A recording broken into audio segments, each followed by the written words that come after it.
Malam itu, hujan turun tanpa suara.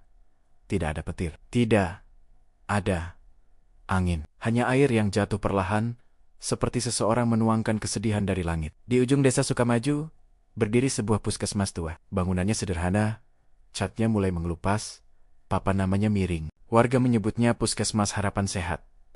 Ironis, karena sudah lama tempat itu tidak lagi memberi harapan. Raka adalah perawat baru yang dipindahkan ke sana. Ia datang dengan semangat. Baginya, bekerja di desa bukan masalah. Ia ingin mengabdi. Hari pertama terasa biasa saja. Pasien tidak banyak. Seorang ibu hamil, 2 anak demam, dan seorang kakek dengan tekanan darah tinggi. Namun menjelang sore, seorang bidan senior bernama Bu Ratna berbisik padanya. Jangan pernah berjaga sendirian di ruang bersalin kalau lewat tengah malam. Raka tertawa kecil, mengira itu hanya candaan untuk menakut-nakuti pegawai baru. Malam ketiga, jadwal jaga Raka sendirian. Jam dinding menunjukkan pukul 12 lewat sedikit ketika listrik sempat padam beberapa detik. Genset menyala, tapi lampu di lorong hanya berkedip-redup. Tiba-tiba terdengar suara roda berderit. Krik. Raka menoleh. Di ujung lorong, sebuah kursi roda bergerak perlahan. Tidak ada siapa-siapa yang mendorongnya. Ia menelan ludah. Mungkin lantainya miring, pikirnya, namun kursi itu berhenti tepat di depan ruang bersalin. Pintu ruang bersalin terbuka perlahan dengan bunyi engsel tua.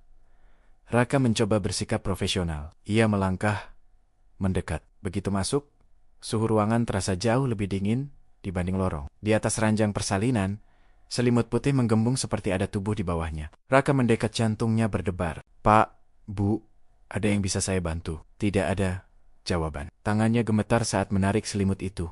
Kosong. Tiba-tiba terdengar suara napas berat, tepat di belakang telinganya. Raka membeku. Ia bisa merasakan hembusan dingin menyentuh tengkuknya. Pelan-pelan ia menoleh. Seorang perempuan berdiri sangat dekat. Rambutnya panjang, menutupi wajah. Gaun rumah sakitnya penuh bercak darah yang sudah mengering. Perutnya membuncit seperti wanita hamil tua. Tolong, bayi saya. Suaranya parau, seperti keluar dari tenggorokan yang kering berhari-hari. Raka mundur sampai menabrak meja instrumen.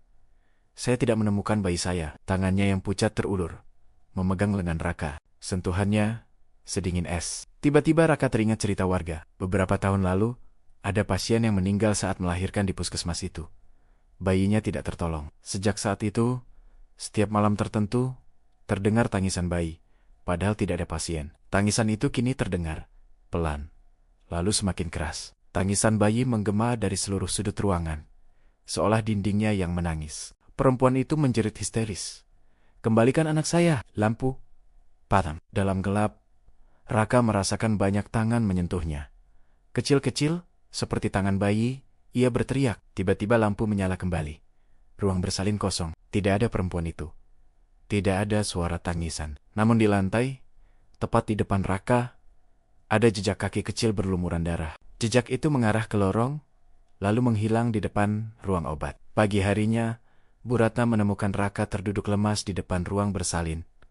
Wajahnya pucat. Kau melihatnya, ya? Tanya Bu Ratna pelan.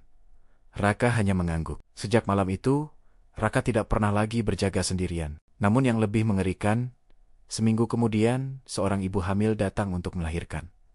Prosesnya berjalan lancar. Bayinya lahir dengan selamat. Tapi ketika bidan hendak menyerahkan bayi itu pada ibunya, bayi tersebut menangis keras, menolak digendong. Tatapannya lurus ke sudut ruangan. Di sana, berdiri perempuan bergaun rumah sakit itu, tersenyum. Dan kali ini, ia tidak sendirian. Di sampingnya, berdiri beberapa sosok kecil dengan mata kosong. Sejak hari itu, setiap bayi yang lahir di puskesmas Harapan Sehat selalu menangis ke arah sudut yang sama. Dan warga mulai bertanya-tanya, apakah arwah ibu itu belum menemukan bayinya? Atau justru ia sedang mengumpulkan yang lain? Kalau kamu yang jadi perawat malam itu, apa kamu akan tetap bertahan? Atau langsung resign?